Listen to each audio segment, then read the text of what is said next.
In the very legendary words of Rick Ross, God forgives, I don't.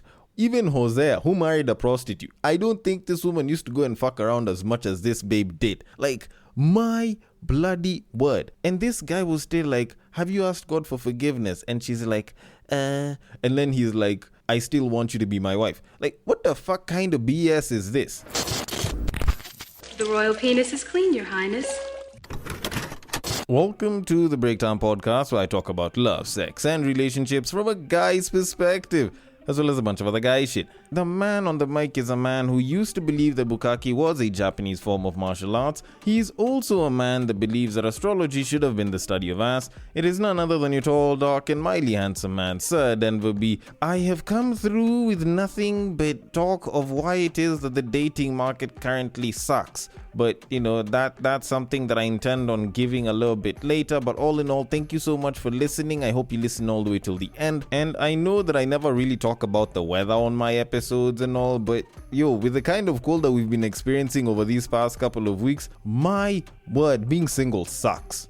Like, being a single nigga, being a single babe, I'm sure that shit sucks. Not unless if you're the type of person that's getting something on the side or getting some on the regular, then, it's probably a lot better for you. But all in all, there is quite a bit that I need to talk about on this episode, most of which is in regards to the dating market. And because it is a Friday episode, it means that I did have to go into the wonderful world of Twitter, or is it X, so that I can pull a couple of tweets and break them down a little bit that are related to this particular topic. Now, as usual, because this is content that I pull from Twitter, you can send me content that you get because it is open for everyone. And the drill on how to do it is pretty simple, almost sounds like a song, and it goes like this.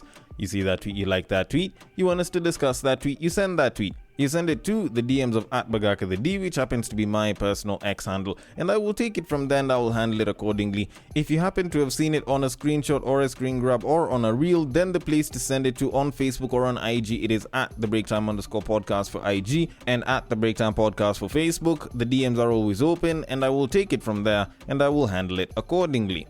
Now, I've got a couple of tweets, and we already know what it's about because I've already been saying it since the beginning of the episode. But before I can get into any of that, first I want to talk about something that I usually don't endorse, but I tend to talk about quite a bit on this podcast, and that is cheating. I have talked about infidelity for all the years that I've been doing this podcast, and I have spoken about how I do not endorse infidelity or cheating. But in some instances, I have actually come out, not necessarily to defend it or to endorse it, but to almost understand it to some degree. And if we're really pushing it, maybe justify why someone would probably do it. Now, while I normally do speak about cheating and why I don't endorse it, I have brought out instances where some sort of reconciliation can actually be done.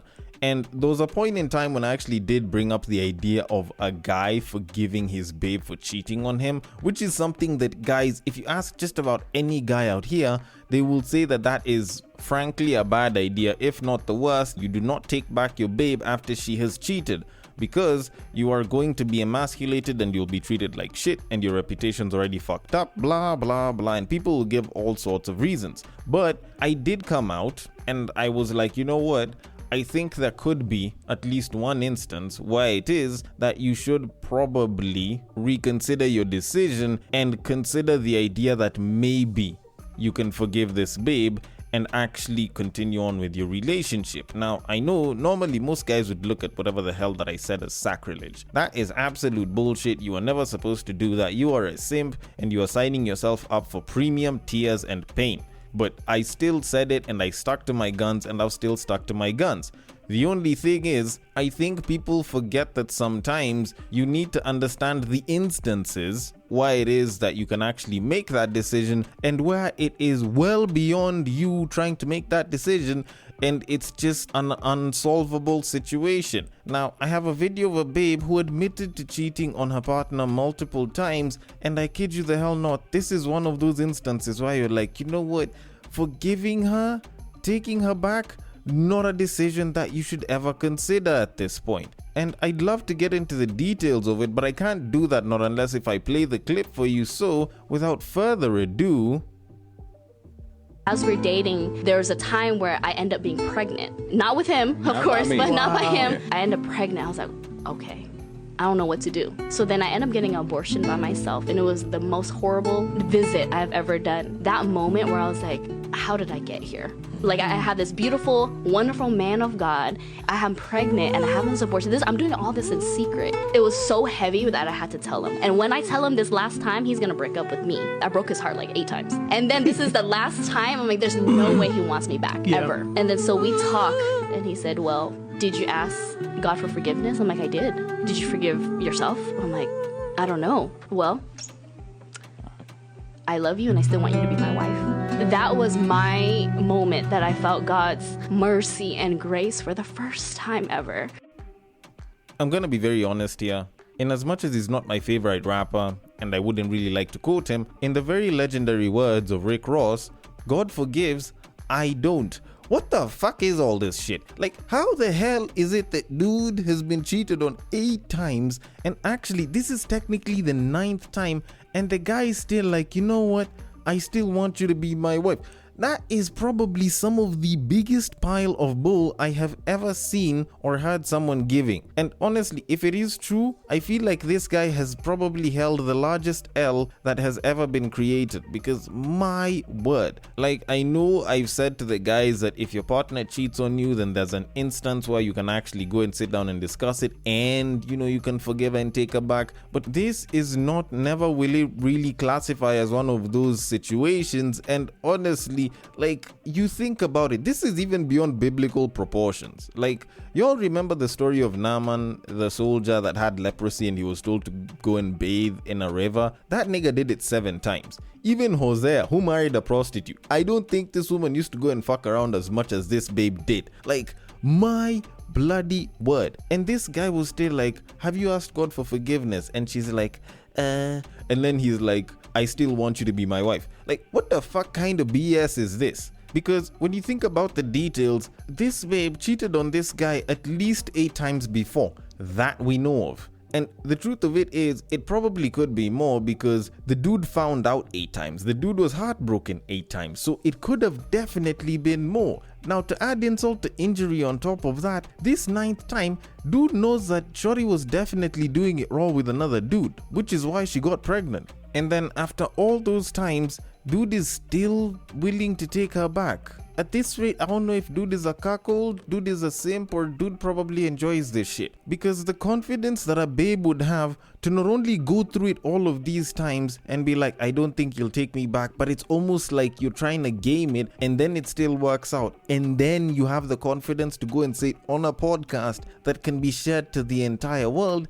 Like, I don't know if I'd really take it beyond the 2nd time. And that's just not even based on principle. That's just mostly because J. Cole said, fool me 1 time, shame on you. Fool me twice, can put the blame on you. Fool me 3 times, fuck the peace sign, load the chopper, let it rain on you. And I don't want to go to prison because, a babe cheated on me 3 fucking times. So I'm trying to think about this, and there is no way to actually redeem either this babe or the dude that she's with, because it's like this guy is actively choosing to allow this shit. And frankly, I think dude is going to continue being cheated on because the babe hasn't had to go through the consequences of her actions, and because she hasn't been used to that, then she's definitely going to continue doing it. Now, don't get me wrong, it's not like I'm passing judgment or anything, it's just the way she's explaining it, the way she talks about it. Yes, it's supposed to make it seem like I did something wrong and then I was absolved from it, but it's not. It's literally a case of, I have been doing this shit repeatedly and this guy still takes me back. And frankly, I don't think this babe knows exactly what she has. I don't think this babe has a pretty good idea of the consequences of her actions, so I wouldn't be surprised if she did it again. But hey, then again, that's just me. Maybe I'm salty about this, but I would like to hear your thoughts on it. But for now, I am going to leave it at that and move it on to our very first tweet of this episode. So, on to our very first tweet, which was posted up by a woman who said, and I quote, "Unprotected consensual sex is consenting to becoming a parent. Period. There is no discussion about this."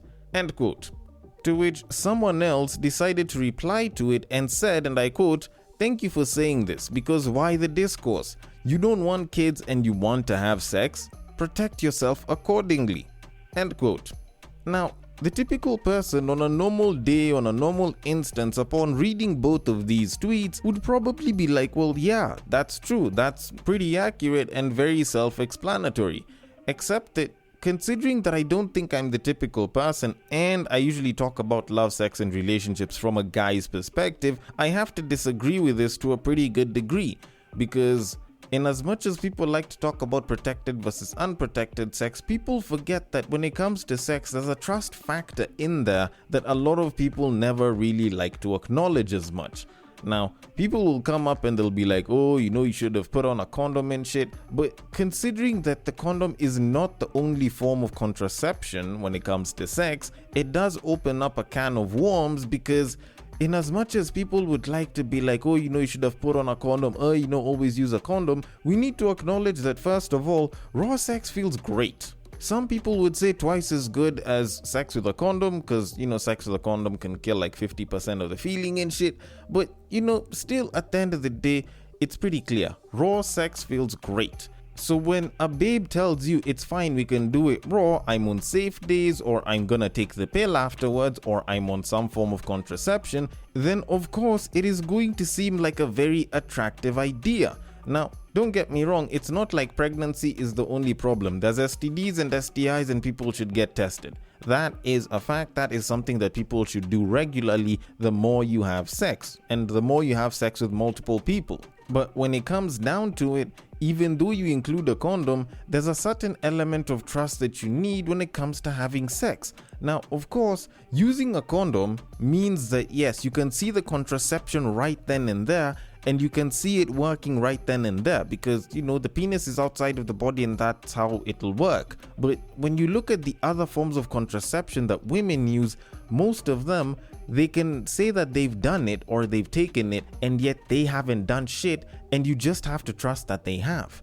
And the truth of it is, it's not like you consented to having a kid. Probably if you are told, I'm not on any form of contraception, use a condom, then maybe you would have. And I'm saying this as a guy, but there's a lot of instances where a baby's like, nah, I'm on safe days, nah, I'm on contraception, it's fine, you don't have to worry about it, and then you do it with a babe, and then all of a sudden she's like, I've missed my periods. Suddenly, now it's like you're in this panic mode because you weren't ready to have a kid, you did not intend on having a kid, and it's like now this babe has sprung it up to you, and the worst part is, she automatically says, if there's a kid, then I'm going to keep it, and it's like now, you're turning someone into a father without them even choosing it. But there's going to be someone who's gonna be out there busy saying, if you didn't want to have that baby, you should have used a condom. Like, is it really fair though? To some degree, aren't you technically saying that we shouldn't believe a babe whether or not she says that she's under some form of contraception? Because when you think about it, if a babe tells you that she's on the pill, or she's going to take the P2 after, or she's using an IUD, and you can go raw, and you still pull out a condom and you're like, nah, I still want to use a condom, doesn't that demonstrate a certain lack of trust there? Like, don't get me wrong, I'm not saying that you having a lack of trust is a bad thing, and you not getting pussy in exchange for you being safe is a bad thing, but like, especially if you had to put a bunch of effort, if you had to chase the babe so that you can get there, it'll seem like a pretty big waste of time if you go all that way and then you decide to do it, and then because of a disagreement based off of trust, suddenly you're not doing it anymore. If anything, it does actually feel like an absolute waste of time. And I'm not saying that, you should go in there all willy-nilly and you should always trust every single babe you want to smash raw, but still, at the end of the day, I believe a lot of people, more so women, need to understand that sex is very, very much about trust as it is about pleasure. So if I cannot trust your intentions as a sexual partner with or without using a condom, then at the end of the day, there's a good chance that we're not going to have sex. Not unless if I'm down bad and I have to have the pussy, of which, to be honest, if I'm getting to that point, I might as well just beat my meat. But then again, maybe I'm wrong, maybe I am not looking at this in the best of ways, but I am going to leave it at that and move it on to our very next tweet of this episode, which was posted up by a dude who said, and I quote, "The dating market really sucks for women. Y'all gotta sift through niggas who don't work out, eat healthy, low teeth, don't read, ignorant, all around a waste of their bloodline." End quote. Okay, so Does the dating market suck right now? You could say so. Depends on where you are, but for the most part, a lot of people have said that the dating market does really suck where they are. Now, can I identify the reason why this is the case for women? Actually, yes. I think there is some places we can throw the blame to. And it's actually not necessarily like one or a group of people. It's actually generations. And I'll say it's the older generation and it's the current generations that are to blame for this. Now, the reason why I'm throwing blame to the older generation is because while they chose to empower women, while they chose to empower young little girls to become much better women today, and that's all great and I don't have any problems with it, they did that so much, and in the meantime they ended up neglecting a lot of young boys, a lot of young men who ended up not coming out with the best form of education, without the best form of knowledge on how to treat a woman, how to be a good partner, and so on and so forth. And as a result, we end up with a lot of guys that do not have proper emotional maturity, that do not have proper mental or even social maturity, and aren't particularly great partners, and they end up fucking up the dating market.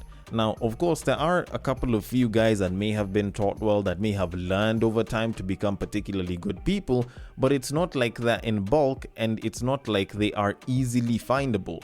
They're few and far between. So what we're left with is a lot of young men that were not particularly taught to be great men, to be particularly good men, who did not get as much attention and teaching from their fathers or even grandfathers, and now, as a result of that, they aren't particularly good partners. Then there's the current generation of women, and yes, it's women. It's not even fathers or men. No, it's women. There are quite a number of you that have validated some of these guys as bad behaviors by the fact that you have chosen to be with some very subpar men because they have either offered good money, good dick, or both. And as a result of that, you guys are dealing with a lot of men who have seen men be successful with women, and yet they have those qualities and they suck at a lot of other things. So they believe that provided that they can get good at either one of the two, or even both of them at the same time, then that is what they need. That will now translate to poor material in terms of partners out here, so we end up with a particularly sucky dating market for women. But this is not the end of everything, because there was another guy that decided to do a quote reply on this tweet who decided to speak up for the men as well, who said, and I quote, "Sucks for men too. We gotta sift through bitches with kids. They're 200 pounds plus, got 50 plus bodies, hair hats, can't cook nothing but their Alfredo with Texas toast, and got their personality from a rapper's girlfriend." End quote. Now, I will admit, I do not know what an Alfredo with a Texas toast is, but if I was to bring some version of an equivalent here, I'd probably say Indomie and eggs. But, maybe that's just a me thing. Now, can I throw some blame for why this is the case for men, why the dating market seems to suck for men as well? Well, yes, and of course I will bring in the typical generational ones like I did with the women, but I'm gonna include another one, and I'm gonna call it media, and then I'm gonna explain exactly why. Now, if I can look at the older generation for messing up the women that we have today, I will not go and look at the glucose guardians that are the sugar daddies that we know and hear about all the time. No, I am going to start by attacking the fathers and possibly the mothers of these women, because there are some of y'all that decided that you are going to treat your women like princesses and you're not going to make them do work, so a bunch of them do not know how to cook and clean. And while you could have given them a chance at practicing this shit through doing chores in the house, a bunch of you guys decided to absolve them of that shit and leave it to the housemaid, the house manager, or the house help, depending on what it is you want to call them at the time, so that they can do that work while your daughter decides to sit, rest, and dream up niggas and play with Barbie dolls and shit. On top of that, there are the fathers that could have taught these women how to be much better women and also how to go and look for better quality partners by being better quality partners, and they did not do that shit. So guess what? These women, of which some of them may even have daddy issues, do not know what a good quality partner is. They did not have an alpha male to look up to and understand that this is what my partner is supposed to do for me and this is what a good partner looks like. They were taught the fairy tale, and whoever it is that can sell them the fairy tale as fast as possible probably bags the shorty. And guess what? That is what us guys have to deal with. trying to sell them a fucking fantasy instead of reality, and it's like now this ideal partner of theirs is more fantasy than they are reality. Then now we have to blame the current generations of people, which you can start blaming the guys for choosing to be simps and allowing a bunch of this shit to happen, and that's probably true, but guess what, I'll also blame the women for this. You're like to mislead some of your fellow friends knowing that it's bullshit advice but still giving it because you couldn't take A, B or C from a guy, maybe just a D though. And as a result of that, you find that there are single women that are keeping women single because they are giving shitty advice, they are misleading other women, and they are busy supporting each other in being single. Of which, while they do that, they can sit and watch a bunch of reality TV and discuss relationship drama because guess what?